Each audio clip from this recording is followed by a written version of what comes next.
Bonsoir à tous, bienvenue dans votre émission La Réunion Léla. J'espère que vous avez passé un bon week-end. Même si pour les lycéens, ça fait 8 jours qu'ils ont commencé donc les épreuves du bac, en espérant qu'ils ont quand même profité de ce week-end pour se reposer entre les révisions et la gestion de ce fameux stress. On va nous revenir sur quelque chose qui a marqué notre île, c'était cet événement concernant les personnes porteuses de handicap, ce tour de l'île. Et pour en parler, on va le faire dans Cosmo Réunionnais.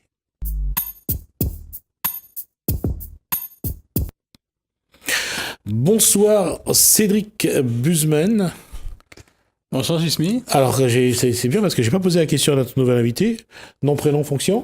Alors moi c'est Alain Rivière. Fonction et sans profession. D'accord. Mais... C'est incroyable, hein, en si peu de temps. Ce qui change, c'est les cheveux. Hein. Oui, c'est les cheveux. Alain Rivière, quand on parle du monde porteur de handicap, aujourd'hui, comment on le définir? Parce que finalement, quand on regarde, je le répète souvent, la télécommande a été inventée pour la personne qui avait une jambe cassée à l'hôpital et pour changer de chaîne. Aujourd'hui, même dans la voiture, il y a des télécommandes. Faut croire qu'on n'a pas arrêté d'être handicapé. Et aujourd'hui, quand je regarde les gens avec leur portable, c'est une autre forme de handicap qu'on s'est collé. Bon, on va pas dire ça, c'est comme un handicap, c'est comme une habitude. Mauvaise habitude. Surtout les générations en ce moment qu'on n'a plus la communication avec les enfants et toujours avec leur portable. Et c'est pour ça, veut dire que la société déraille un petit peu. Déraille un petit peu. Ça, en plus, c'est un euphémisme. Là. C'est un petit peu. Au vu de ce qui s'est passé pour ce tour de l'île, on va juste rappeler donc qu'il y avait un tour de l'île. Quel était l'objectif d'abord de ce tour de l'île, Cédric ? Donc l'objectif, c'était de sensibiliser la population autour du handicap et pour ma part parler un petit peu de la pathologie qui me handicape justement, c'est-à-dire la sclérose en plaques. Je pense pas assez développé ce point-là, mais bon, je pense que l'idée qu'on a défendue a été entendue, en tout cas, ça a été vu, voilà. Ça c'est une chose, ça a été vu parce que la médiatisation a bien fonctionné, la communication. On a vu les différents supports médias dessus. Il y a eu j'ai entendu un bilan, je crois que sur la radio publique. Vous avez été donc l'invité de la radio publique. Est-ce que dans ce qui s'est passé, dans le déroulement, est-ce que le public est venu? Est-ce qu'on vous a soutenu? Alain? Moi, j'ai vu le public venir vers nous et à l'écoute. Je crois que le message est passé, mais comme dit maintenant, il faut répéter plusieurs fois ça. Oui, c'est ce que vient de dire. Ça faut répéter plusieurs fois. Parce ça fait quand même des années qu'on essaye d'informer, de communiquer, de médiatiser, de parler non pas des problèmes, parce que c'est lié à la vie, c'est pas un problème, c'est lié aux choses qu'on vit, de ces soucis inhérents ou de ces obstacles qu'on rencontre à chaque fois, que ce soit pour la mobilité, l'accessibilité, pour la communication. Tout. Comment c'est fait, comment s'est déroulé ces nombreux jours où quand on voyait passer le cortège, j'allais dire, en fauteuil roulant, les gens qui courent, les gens qui viennent, comment vous avez vécu ça? Moi, j'ai vécu des médias comme ça, qu'on voit que les gens, ils veulent vivre en harmonie.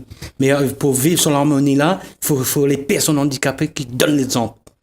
Et est-ce que vous avez donné l'exemple pendant ces quelques jours où vous avez été sous les feux de l'actualité? Oui, il me semble qu'on a quand même propagé cette image et que ça a fonctionné. Alors petit à petit, ça a fonctionné. C'était pas dès le premier jour. Enfin, le premier jour, on était à l'hôpital. On a commencé du centre de rééducation. Donc là, il y avait du monde, mais c'était essentiellement des thérapeutes qui travaillaient à l'hôpital. Mais et après, au fur et à mesure des étapes, franchement, on sentait la ferveur, c'est un bien grand mot, mais si c'était la ferveur, sur la fin on voyait oui. qu'ils venaient, ils couraient à côté, ça nous encourageait aussi, Ouais. ça nous encourageait, mais dire demain matin, ça à offert pour dire moi le message passe. Ouais. Et là, ça fait des années que m'y côtoie le milieu handisportif, parce que on l'a connu bien avant. Est-ce que dans le comportement, est-ce que l'humain a changé dans la relation? Si, ça change au niveau de mentalité, au niveau de sociaux, au niveau de les droits, tout ça. Mais il y a encore à faire, beaucoup de choses à faire encore. Parce que nous ne fait pas seulement juste une étape pour dire que voilà, je suis en fauteuil et pour dire qu'on va débattre pour les fauteuils. On débat pour tout le monde, tous les usagers du monde entier. D'accord. Mais à l'époque, par exemple, ne serait-ce que le basket en fauteuil, c'était pas évident. Avant, même avec le GIHP, il y avait au moins un moyen un petit peu de locomotion. Aujourd'hui, c'est un peu plus difficile, peut-être, non? Ah non, au contraire, ça développe, et ça développe. Avance. Au contraire, là, je remercie les communes qui écoutent écoutent notre besoin. Oui. D'accord. Et dans le sud, on écoute les besoins? Ah oui, ils écoutent notre besoin. D'accord. Mais il y a encore à faire. On ne peut pas dire, bon, moi, lance les fleurs pour ma commune. Non, mais il y a encore à faire. On va juste rappeler que votre commune, c'est Saint-Pierre. J'allais dire le tampon, moi. Donc, la question, c'est que, par exemple, sur Saint-Pierre, aujourd'hui, pour le peu que m'a pu discuter, échanger avec le maire de Saint-Pierre, c'est quelque chose qui tient à cœur. Et il y a d'ailleurs un service social intercommunal dans le sud. Enfin, c'est la commune du Sévis, par exemple. Et donc, entre autres, porter les repas pour les personnes âgées et handicapées. Voilà. Sociaux, dans le cas social. Ouais. Dans le cas social. Mais c'est vrai que comment faire en sorte que ça ne soit pas un coût? Les entreprises, les entrepreneurs vont dire un one-shot, mais plutôt quelque chose qu'on met en place pour que ça se vit chaque jour, quoi. Que ça se vive chaque jour, ça faudrait dire que les personnes aient vraiment prennent conscience. Après, nous, ce qu'on va faire, que l'association Handicapables de La Réunion va faire, on va faire des petits événements, des événements intermédiaires. Et justement, on a fait une réunion dernièrement pour voir ce qu'on allait mettre en place. On va intervenir. Bon, là, je vais intervenir. Là, il y a une course qui arrive, qui sera arrivée, la course du haut. Il faut qu'on soit en représentation, et puis comme on a été connu par ce premier tour de la Réunion, le Renandi Tour, je pense on va être plus interrogé, plus mis en avant, donc toujours l'idée de parler et reparler, comme ce qu'on disait à l'instant, quoi. C'est des choses qu'il faut répéter. Et quand on voit que l'État sur les 10% de logement revient un peu sur la loi, alors qu'avant c'était 100%, vraiment mettre tous les logements en accessibilité. Aujourd'hui, on revient, il n'y a plus que 10%. Oui, là, c'est vraiment, moi j'étais très déçu par ce recul finalement, par rapport à la loi qu'ils avaient voté des 100% d'accessibilité. Je me suis dit, ça veut dire qu'il faut que je choisisse dans mes amis qui habite à un logement accessible. Ouais. Et est-ce que, voilà, ça veut dire que je peux pas.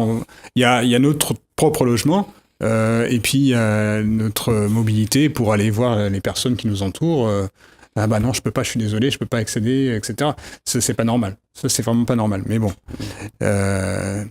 Ça en parlant encore une fois que peut-être que ça va évoluer, et je suis un petit peu déçu parce que dans sa campagne quand même, Monsieur le Président nous a, il semblait que il voulait faire avancer les choses et il voulait faire progresser les choses, et puis finalement on recule. Donc déçu de cet état de fait. Et après, bien sûr qu'il y a des contraintes financières, etc. Mais dans l'idée de pas tendre vers cette accessibilité totale à 100%, c'est un peu décevant, c'est clair. Et on revient à la...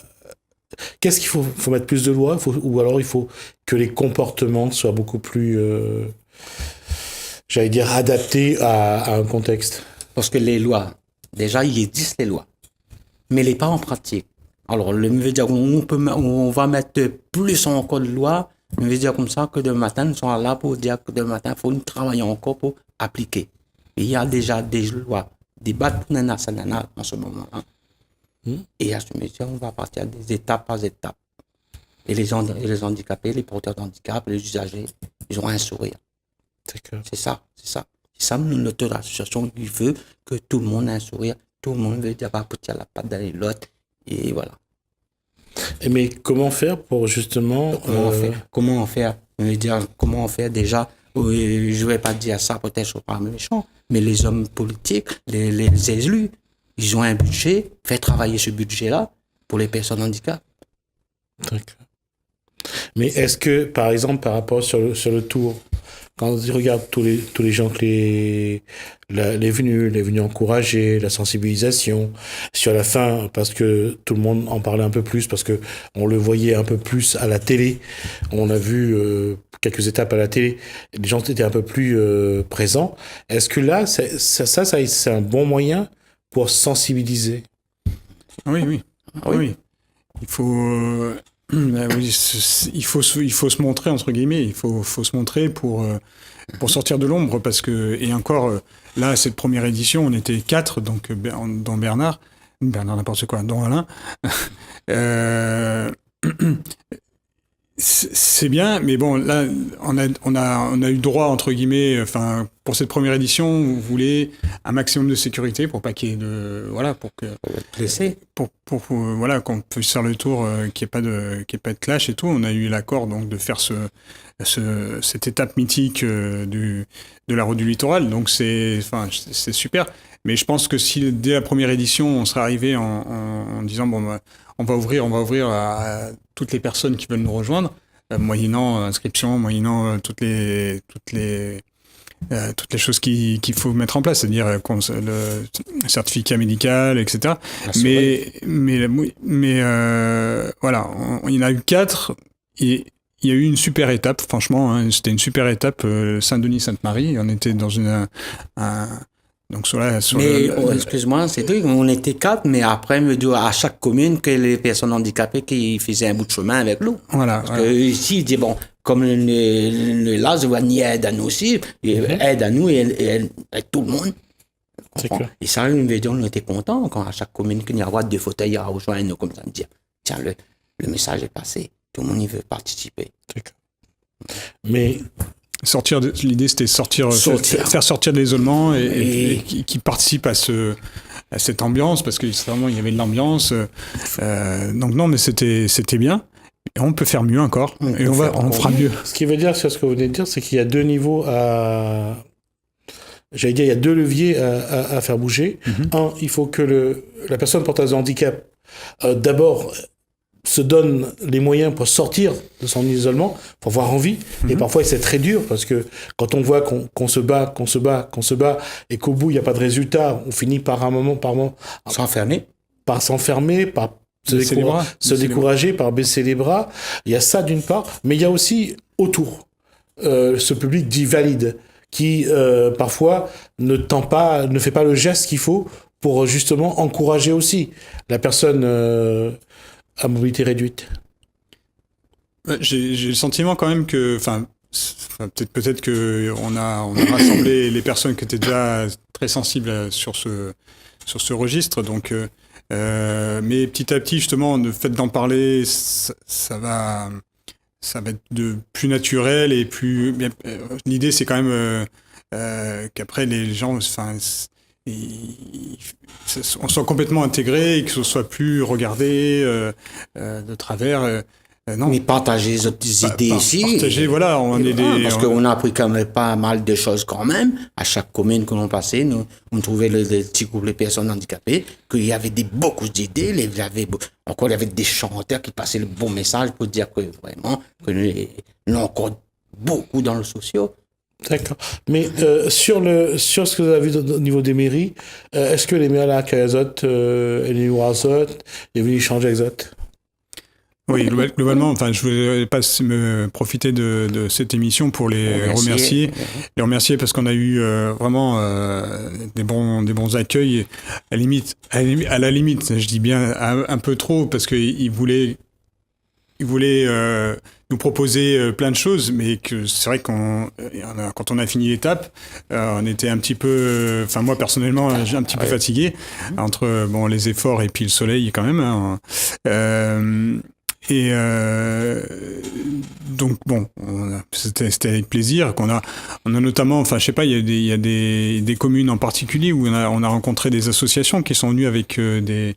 Tout le monde, toutes les communes, on veut dire que j'avais une part d'accueil, mais différent quand même, parce que il y a des communes qui veulent vraiment partir dans notre projet pour dire que vraiment partir dans notre projet pour faire adaptation dans sa commune. Mais il y a des communes qui ferment un peu les yeux dessus. Alors, c'est ça, me dire, c'est pour ça que nous, on est là pour dire, allons travailler ensemble. Nous, les personnes, me dire, tu vois pas cette idée-là, mais nous, on a cette idée-là. Mais qu'est-ce qui fait? Donne le moyen pour dire que les personnes handicapées et les personnes usagées, il y a un sourire dans la société. D'accord. Encore une fois, c'est un problème de solidarité. On a du mal à travailler ensemble. Ouais, un petit peu quand même. Hein. Ça évolue. Hein, le sentiment. Enfin, Alain peut plus en parler. Ça fait depuis longtemps ça fait depuis très longtemps même qu'il se déplace en fauteuil. Et t'as peut-être plus une vision de la progression justement de l'image. De l'image du handicap au niveau de la société. Moi, je vois ça depuis pas très longtemps, mais j'ai le sentiment quand même que voilà, si ça progresse. Ça progresse. Ça va dans le bon sens, on va dire. Mais il y a encore beaucoup. C'est tout le monde, tous les personnes qui mettent la main ensemble, je veux dire. D'accord. Là, sur ce qu'on a vu dans ce parcours-là, on a vu que lorsque, à un moment donné, il y a une émulation, il y a une ferveur, il y a les gens viennent. Comment capitaliser là-dessus? Qu'est-ce que vous allez faire pour continuer la démarche enclenchée? Il faut qu'on ait un suivi. Déjà, cet événement, ce premier événement, Renan Ditour. Bon, c'est lourd, hein, parce que 16 jours à programmer avec les 16 communes, enfin 15 communes. C'est vraiment quelque chose, même si maintenant les contacts on les a pris, etc., ça va se faire plus simplement, mais ça reste compliqué. Enfin, à La Réunion, on n'a pas d'événements aussi longs, des gros événements avec plein de participants, type Odyssea, type Grand Raid, c'est bien, mais ça dure un week-end, ça dure pas très longtemps. Donc oui, donc ce qu'on va proposer, je pense, on s'est dit pourquoi pas faire une montée à Sillaos. Sillaos, bon, pas en un jour, mais en 2 jours pour monter, 2 jours pour descendre, par exemple. C'est voilà des événements ponctuels et puis qui seront moins lourds à organiser. Mais puis en plus c'est des secteurs qu'on n'a pas traversés, donc on a je pense que voilà, ça peut être des choses comme ça, ou enfin bon, il y a plusieurs idées qui nous sont venues, et puis voilà, il faut pas laisser le soufflet retomber. Et organiser les journées sportives pour dire que les personnes handicapées peuvent faire son sport, peuvent travailler son cardio comme tout le monde, et que lui vivre. Ça, on va mettre ça en place. D'accord. En tout cas, merci. On a atteint nos 20 minutes de discussion. Merci à la Rivière. Merci donc Cédric Busemen pour ce retour sur ce tour de l'île où le monde handicapé continue à essayer donc d'une part à montrer qu'ils sont autant dans les normes que les autres, puisqu'ils réalisent des trucs que même les autres n'arrivent pas à le faire d'ailleurs, et continue aussi à vouloir sensibiliser la population dite valide pour qu'on prenne en compte aussi, bien sûr, leur handicap. Et lorsqu'on construit un logement, aujourd'hui, il faut vraiment prendre en compte parce que les handicaps sont multiples et ce n'est pas facile de faire monter un fauteuil 2 étages, qu'on soit dedans ou pas. Merci à vous. Nous, on va juste regarder le Kosaidi et on revient juste après.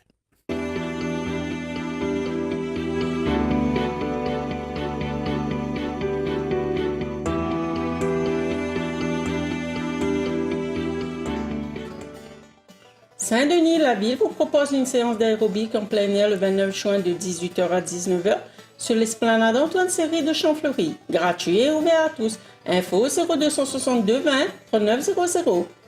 Le tampon vous êtes convié à une exposition de peinture de Charlie Lesquelin, l'écume dans le ciel, jusqu'au 30 juin dans la galerie artisanale à l'entrée de la cité du Volcan.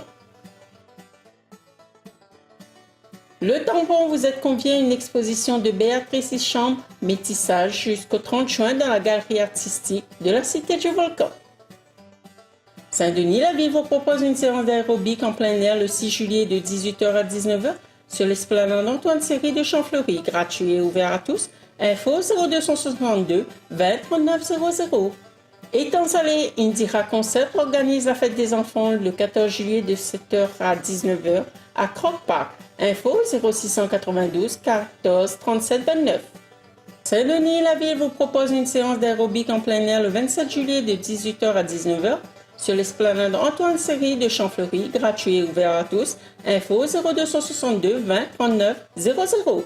Trois bassins, vous êtes conviés à la course La 3 Bassinoise le 29 juillet. Info 0693 90 89 53 ou au 0692 24 13 10. Saint-Denis, la ville organise une journée de consultation gratuite d'un avocat ou d'un notaire le 11 août de 9h à midi à la salle polyvalente de l'Hôtel de Ville, rue Pasteur. Saint-Paul, la Léla vous invite à la deuxième édition de la boucle Parapente. Venez participer à la randonnée de 10 km ou au trail de 23 km le 26 août. Saint-Pierre-Salier, la grande course attendue, le Grand Raid aura lieu du 19 au 22 octobre. Saint-Paul, la ville vous convie à l'exposition Marronnage, refuser l'esclavage à l'île Bourbon au XVIIIe siècle, jusqu'au 31 décembre.